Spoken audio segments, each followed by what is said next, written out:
SK tyre CEAT shoppe. CEAT टायर्सची अद्ययावत अधिकृत भव्य शॉपी आता संगमनेरमध्ये. सर्व कंपन्यांच्या दुचाकी, चारचाकी, ट्रॅक्टर, ट्रक आणि इतर वाहनांसाठी सिएट कंपनीचे टायर आणि ट्यूब होलसेल दरात. दुचाकी आणि चारचाकींचे कम्प्युटरद्वारे डिजिटल पद्धतीने अचूक 5D व्हील अलाइनमेंट आणि बॅलन्सिंग, ॲडव्हान्स आणि स्क्रॅच फ्री टायर फिटिंग यंत्रणा, tyre replacement, TPMS support, run flat आणि ट्यूबलेस टायर्स उपलब्ध. योग्य टायर सिलेक्शन आणि इन्स्टॉलेशनची खात्री, नायट्रोजन फिलिंग आणि POC. तेव्हा आजच भेट द्या. SK tyre CEAT shoppe, Pravara service station समोर, संगमनेर खुर्द, तालुका संगमनेर. प्रोप्रायटर सूरज चंद्रभान गुंजाळ. संपर्क 8657 12 11 12. संगमनेर कृषी उत्पन्न बाजार समितीमध्ये सरोदे बंधूंच्या साई गगनगिरी ट्रेडर्स या दालनाचा शुभारंभ अनेक मान्यवरांच्या उपस्थितीत झालाय. राज्याचे माजी महसूल मंत्री बाळासाहेब थोरात यांच्या हस्ते या दालनाचं उद्घाटन झालं. या कार्यक्रमासाठी पदवीधर मतदारसंघाचे आमदार सत्यजित तांबे, राष्ट्रवादीचे कार्याध्यक्ष दिलीपराव शिंदे, पंचायत समितीचे माजी उपसभापती नवनाथ आरगडे, राष्ट्रवादीचे जिल्हाध्यक्ष कपिल पवार, भंडारी उद्योग समूहाचे ओंकारनाथ भंडारी, लक्ष्मी ट्रेडिंग कंपनीचे दत्तू शेठ गडगे, बाळू शेठ गाडेकर, व्यापारी मनसुख भंडारी, साई शंभो ट्रेडिंग कंपनीचे विशाल कुटे, SR थोरात उद्योग समूहाचे संचालक देवराज थोरात, बाजार समिती सभापती शंकर पाटील खेमनर, जनार्दन आहेर, दूध संघाचे संचालक भारत मुंगसे, शांताराम कढणे, रमेश गुंजाळ, ॲडव्होकेट रामदास शेजूळ आदींसह साई गगनगिरी ट्रेडर्सचे नामदेव सरोदे यांची हजेरी होती. तुमच्या सगळ्यांच्या सहकार्याने, तुमच्या सगळ्यांच्या आशीर्वादानं आणि परंतु स्वामी गगनगिरी महाराजांच्या आशीर्वादानं तो अत्यंत यशस्वी केला. खूप चांगल्या प्रकारे या तालुक्यातल्या डाळी उत्पादकांची नामदेव शेट्टी सेवा केली आणि या सगळ्या वाटचालीमध्ये त्याला मार्गदर्शन अत्यंत चांगलं मनसुख शेट्टी मार्गदर्शन केलं. खूप चांगल्या प्रकारे सांभाळलं. शौकतभाई असतील, आमची NTCचे शेत आहेत, या सगळ्यांनी खूप चांगलं झालं मार्गदर्शन करून नामदेव शेट्टी आपली इथपर्यंत मजल मारली. सुरुवातीला व्यवसाय करण्यासाठी माणसाचं समोर खूप आपण चांगलं बोलतो, पण मागे चांगलं बोलणं खूप गरजेचं असतं. ज्यावेळेस नामदेव शेठ कधी बाहेर भेटतो मागे, तर इंद्रजित थोरातांचा सन्मान उल्लेख केल्याशिवाय ते राहत नाही. तर पहिली जागा मिळण्यासाठी, व्यवसाय सुरू करण्यासाठी त्यांचे मित्र सन्मान्य इंद्रजित थोरातांनी त्यांना खूप सहकार्य केलं. पुढच्या कालखंडामध्ये शंकर पाटील शेठ आपले शेठ झाले, शंकर पाटील खेमनर या ठिकाणी आले, त्यांचं खूप सहकार्य झालं. आणि या संस्थेचे व्यवस्थापक सन्मान्य गुंजाळ साहेबांनी खूप चांगलं मार्गदर्शन केलं. या सगळ्या व्यापारी मंडळीच्या मार्गदर्शनाने, तुमच्या सगळ्यांच्या सहकार्याने आणि सर्वांच्या आशीर्वादानं खूप चांगली मदत त्यांनी मारली. आणि आज या ठिकाणी त्या नवीन वस्तूमध्ये गाडीसर त्यांनी पदार्पण केले आणि पुन्हा आणखी नवीन जोमाने नवीन व्यवसायाची त्याला जोडून बाकी इतर फळांची, कांद्याची असं काहीतरी सुरू करायचा त्यांचा मानस आहे. तो आज या रामनवमीच्या मुहूर्तावर त्यांनी सुरू केला. कृषी उत्पन्न बाजार समितीमध्ये त्यांनी अतिशय थोड्या कालावधीत एक चांगलं नाव संपूर्ण महाराष्ट्रात केलं. ते माननीय नामदेवराव सरोदे यांचा आज गगनगिरी ट्रेडर्स या फर्मचा शुभारंभ आपल्या सर्वांचे नेते, महाराष्ट्र राज्याचे माजी महसूल मंत्री आदरणीय बाळासाहेब थोरात यांच्या शुभ हस्ते या ठिकाणी संपन्न झालेला आहे. आणि विशेष करून नगर जिल्ह्यातील सर्व शेतकऱ्यांच्या वतीनं नामदेव शेठ सरोदे यांना या ठिकाणी रामनवमीच्या आणि त्यांचा व्यापार पुढील कार्यकाळात अतिशय उत्कृष्ट हो यासाठी आपल्या सर्वांच्या वतीनं या ठिकाणी त्यांना शुभेच्छा देतो. गेल्या 5-6 वर्षापूर्वी त्यांनी आपल्या कृषी उत्पन्न बाजार समितीमध्ये डाळिंब व्यवसाय सुरू केला आणि तो अतिशय चांगला असा व्यापार त्यांनी आपल्या कृषी उत्पन्न बाजार समितीमध्ये सुरू केला. त्यांच्याकडं संपूर्ण नगर जिल्ह्यातूनच नव्हे तर महाराष्ट्रातून अनेक डाळिंब शेतकरी या ठिकाणी त्यांचा माल घेऊन येतात आणि अतिशय चांगल्या प्रकारे शेतकऱ्यांच्या मालाची विक्री नामदेव शेठ सरोदे आणि त्यांचे कुटुंबीय, त्यांची मुलंसुद्धा या व्यवसायामध्ये आहेत.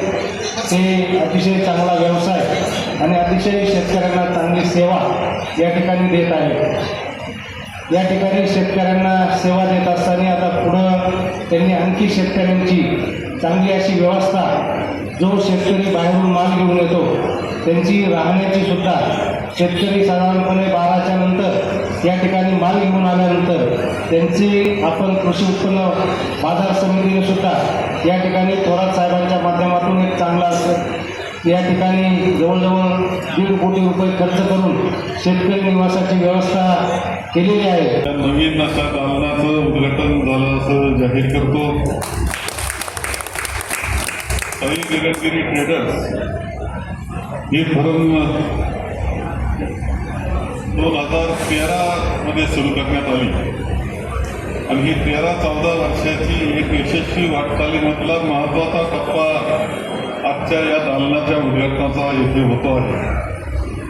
मी बाळासाहेबांचं आणि त्यांच्या सर्व कुटुंबियांचं अभिनंदन करीन की डाळिंबाच्या क्षेत्रामध्ये अत्यंत यशस्वी अशी वाटचाल त्यांनी स्वतःची करत असताना डाळिंबातला जो शेतकरी आहे त्यांना सुद्धा योग्य न्याय देण्याचा प्रयत्न त्यांनी सातत्यानं केलेला आहे. शेवटी यशवंतराव चव्हाण साहेबांनी जी मार्केट कमिटीची संकल्पना केली त्यामध्ये उद्देशच असा होता की शेतकऱ्याला आपला माल विकण्याची व्यवस्था करण्यात येईल. त्या ठिकाणी सर्व काही व्यवस्था असावी, व्यापारी असावा, हमाल असावा, मापाडी असावा आणि त्यामधून शेतकऱ्याची उन्नती व्हावी यावेळेस स्वप्न महाराष्ट्राच्या उज्ज्वल महाराष्ट्रातच यशवंतराव चव्हाण साहेबांनी पाहिलं होतं. त्यामध्ये मार्केट कमिटी हा अत्यंत महत्त्वाचा त्यांचा निर्णय होता आणि तो देशात नंतर गेला तो यशवंतराव चव्हाण साहेबांच्या नावानं गेला हे तुम्हाला या निमित्तानं नक्कीच सांगतो. आणि त्या पद्धतीने काम करत असताना आपल्या मार्केट कमिटीनं आपण पाहत आहोत की खूप काम हे आपल्या मार्केट कमिटीच्या माध्यमातून होतं असतं. शेतकऱ्याला मदत करण्यात होत असतं. आपली सगळी अर्थव्यवस्था जी आहे संगमेर तालुक्याच्या अर्थव्यवस्थेचा मुद्दा कुणी खरा अभ्यास आम्ही केला अभ्यास पण मुद्दा तुम्ही सुद्धा करावा का कुठून पैसे येतात. ओंकार भाऊने ऐकलं तर बरं होईल कारण पैसे बाजारपेठेत येतात. शेवटी ते कुठून पैसे येतात त्यामध्ये आहे साखर कारखाना आहे, दूध संघ आहे, इतर संस्था आमच्या फार कुक्कुटपालन आपल्याकडं अंडी सुद्धा आज कालचा आकडा आहे की 17 लाख अंडी एका दिवसामध्ये आता तयार होतात. 17 लाख अंडीला गुणाकार करून पहा 7चा वारकरी असले तरी हरकत नाही. किती पैसे येतात, दुधाचे किती येतात सगळ्या या माध्यमातून येत असताना आहे. मालपानी उद्योग समूह आहे आपली साधारण आपली जी औद्योगिक वसाहत आहे त्याच्यातूनही रोजगार तयार होतो, पैसे येतात. या सगळ्याबरोबर एक महत्त्वाचा घटक कोणता तर ही मार्केट कमिटी हे लक्षात ठेवलं पाहिजे. शेतकऱ्याला वजा करून काही खरं नाही. आपण जर म्हणलं तर काय कुठून येतं आमच्या असं जर म्हणायला लागलो आपण दुकान चालतं एकच चालतं मग काय येतात लोक ग्राहक येतं माल खरेदी करतो चालतं आमचं दुकान. अरे पण त्या ग्राहकाकडे पैसा येतो म्हणून दुकान चालतं हे विसरून चालता येत नाही बरोबर.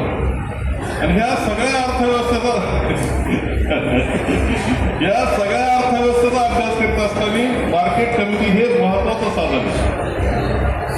भाजीपाला आहे, फळभाव आहे, ह्या सगळ्यातून सुद्धा किती तुम्ही जर पाहिलं तर संगमेर तालुक्याच्या अर्थव्यवस्थेमध्ये एकंदर आपण 1 लाख शेतकऱ्याचा कार्यक्रम महाराष्ट्राचा घेतला होता आणि त्यावेळेस आपल्या संगमेर तालुक्यात सगळ्यात जास्त शेतकरी झाले. अजूनही शेतकरी होतो पण शेततळ्याला जोडून जो काही भाजीपाला होतो आणि फळफळाव होते ती सुद्धा महत्वाची आणि त्यामध्ये सगळ्यात मोठा वाटा हा डाळिंबाचा असतो. याच्यातून 4 पैसे मिळतात. मी पाहिलं का तर निळवंड गाव आहे आमचं दुष्काळी गाव आहे. टँकरनं पाणी दिलं आम्ही कधी टँकरनं दुष्काळामध्ये. पण तिथला जो डाळिंब पिकवलं त्या शेतकऱ्यांनी कष्टानं पिकवलं पण तिथं बंगले उभे राहिले बरोबर आहे. अर्थव्यवस्था बदलून गेली. यामध्ये डाळिंबाचा वाटा खूप मोठा आहे हे नाकारता येत नाही. आणखी दोष निसर्गानं असं केलं की डाळिंब खूप जास्त व्हायला मर आलं, तेलकट आलं, काही ना काही आलं का 4-5 वर्षांनी तुम्हाला काढावं लागतं. पुन्हा नवं क्षेत्र त्याच्यामध्ये प्रचंड स्पर्धा आहे. आता कच्छच्या रानामध्ये गुजरातच्या जे डाळिंबाच्या हे आहेत आपले लोक जातात ते छाटणीला जातात काही मदतीला जातात तिकडं. तिथे एका शेतकऱ्याचे डाळिंब किती असतात 200 एकर कच्छेचे एवढ्या मोठ्या प्रमाणात स्पर्धा आपल्याला करावं लागते, परंतु हे मान्य करावं लागतं की डाळिंब एक अत्यंत मोठी अर्थव्यवस्था, चांगली अर्थव्यवस्था निर्माण करण्यामध्ये खूप मदत झाली. ज्वारी, बाजरी, गहू, भरड धान्य काही खरं नाहीये. आजचा गव्हाचा बाजार काय? सभापतीला विचारेल, गव्हाचा बाजार काय माहिती? गव्हाचा बाजार, आजचा बाजार 1700 रुपयाने चालू होतो, 2200 थांबतोय. गहू निघालाय ना 1700 ते 2200. सांगा काय परवडणार त्या शेतकऱ्याला? त्यांना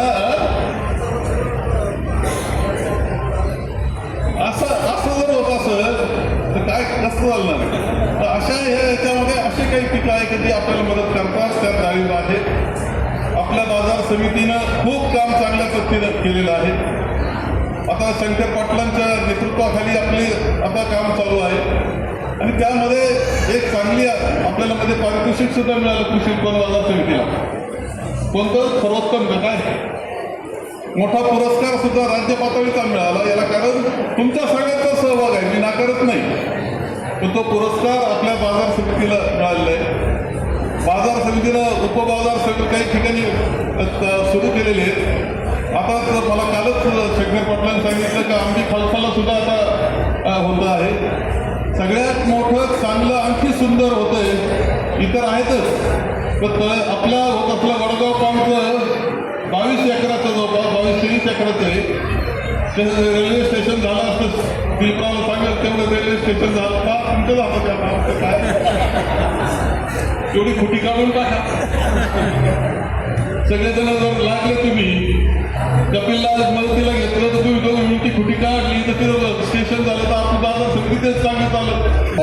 ट्रेडर्स दुकानाचं उद्घाटन महाराष्ट्र राज्याचे माजी महसूल मंत्री आमदार बाळासाहेब थोरात यांच्या उपस्थितीमध्ये संपन्न झालेलं आहे.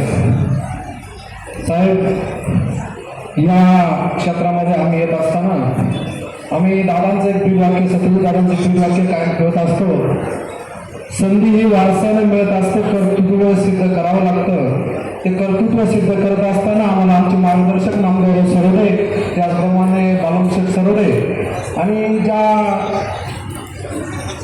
जुन्नर तालुक्यामध्ये कृषी उत्पन्न बाजार समितीमध्ये मी काम करतो ते माझे मार्गदर्शक विशाल कुटे आणि त्याचप्रमाणे कृषी उत्पन्न बाजार समिती संगमनेर यामध्ये आमचे मार्गदर्शक मनसुख भंडारी, त्याचप्रमाणे दत्तूशेठ गडगे, त्याचप्रमाणे बाळूशेठ गाडेकर, त्याचप्रमाणे पिशेठ भंडारी, राहुलभाऊ गडगे यांच्या मार्गदर्शनाने आम्ही आजपर्यंतचा प्रवास हा कृषी उत्पन्न बाजार समिती आळेफाटा, कृषी उत्पन्न बाजार समिती संगमनेर या ठिकाणी आम्ही हा व्यवसाय आज नव्याने सुरू केलेला आहे.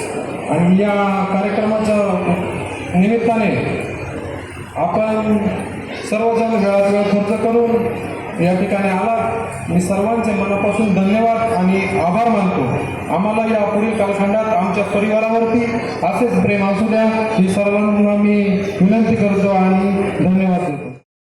सरोदे परिवारातील नामदेव सरोदे, बाळासाहेब सरोदे, मधुकर सरोदे, मुरलीधर सरोदे, संतोष सरोदे, अमोल सरोदे, रमेश सरोदे आणि परिवाराची यावेळी हजेरी होती. तर या कार्यक्रमासाठी सरोदे परिवाराचे नातेवाईक, राज्यभरातून आलेले व्यापारी मित्रपरिवार मोठ्या संख्येनं हजर होता. Sukhdev Gadekar, C News Marathi, Sangamner. Doctor Pawase अर्धांगवायू पुनर्वसन आणि निसर्गोपचार केंद्र. निसर्गरम्य आणि प्रदूषणमुक्त वातावरणात 20 कॉटचे उत्तम मशिनरी आणि सर्व सुविधा उपलब्ध असलेले सुसज्ज निसर्गोपचार केंद्र. अर्धांगवायू, मान, पाठ, कंबर आणि सांधेदुखी, हातापायांना मुंग्या येणं, टाचदुखी, चेहऱ्याचा पॅरालिसिस, ॲक्युपंक्चर, फिजिओथेरपी, जलचिकित्सा, बाष्पचिकित्सा, योग चिकित्सा, मालिश चिकित्सा, चुंबक चिकित्सा, आहार चिकित्सा आणि माती चिकित्सा. संपर्क डॉक्टर रमेश पावसे, ठिकाण हिवरगाव पावसा, रायतेवाडी रोड, तालुका संगमनेर. संपर्क 96 23 25 67 22.